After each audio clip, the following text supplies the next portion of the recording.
Hello विद्यार्थियों, आज हम सीखते हैं कि वास्तविक संख्याएं किसे कहते हैं। इसके बारे में आप पहले भी पढ़ चुके हैं।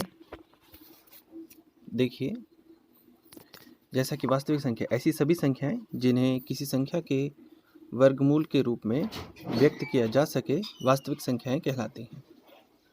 उदाहरणतः जैसे 6 है, 6 को हम 36 का वर्गमूल लिख सकते हैं। 1/2 है, इसे हम 1/4 का वर्गमूल लिख सकते हैं। 9 जिसे हम 81 का वर्गमूल लिख सकते हैं। और वैसे ही उदाहरण की तरह या वर्गमूल 3, वर्गमूल 2, ये सभी संख्याएं वास्तविक संख्याएं होती हैं। और जो हम पहले से जानते हैं वो कुछ इस तरह से है कि वास्तविक संख्याओं के अंतर्गत परिमेय एवं अपरिमेय संख्याओं को लिया जाता है। तो सभी परिमेय एवं अपरिमेय संख्याएं मिलकर वास्तविक संख्याओं का निर्माण करती हैं। अब देखिए, जैसे हम पहले से जानते हैं कोई संख्या है एक प्राकृतिक संख्या है और सभी प्राकृतिक संख्याएं परिमेय संख्याओं के भीतर होती हैं, तो एक भी वास्तविक संख्या हो गई। इसी प्रकार होता है शून्य।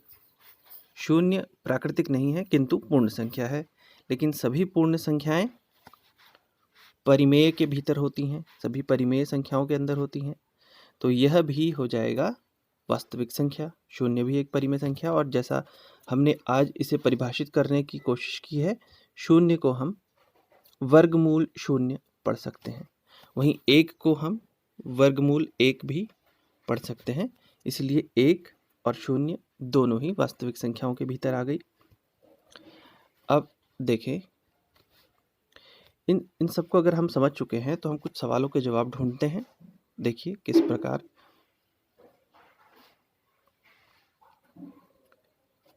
यहाँ पर पूछा गया है, क्या वर्गमूल 25 एक वास्तविक संख्या है? तो जैसा अभी बताया आपको, हर वो संख्या जिसे हम किसी धनात्मक संख्या के वर्गमूल के रूप में लिख सकते हैं वो वास्तविक संख्या है। तो हमने देखिए 25 लिखा हुआ है और वर्गमूल के भीतर है, तो निश्चित तौर पर एक वास्तविक संख्या है। एक और बात, 25 का यदि आप वर्गमूल प्राप्त कर ले तो वो हो जाता है 5, और 5 कैसी संख्या है? एक प्राकृतिक संख्या है। तो जो पुरानी परिभाषा हम जानते हैं, जो हम पहले से जानते हैं कि सभी प्राकृतिक संख्याएं परिमेय संख्याएं होती हैं। अब दूसरे प्रश्न की बात करते हैं। 7 एक वास्तविक संख्या है, तो इसे किस धनात्मक संख्या के वर्गमूल के रूप में व्यक्त किया जा सकता है? तो देखिए, 7 एक वास्तविक संख्या है, तो हम जानते हैं 7 किसका वर्गमूल होता है? 49।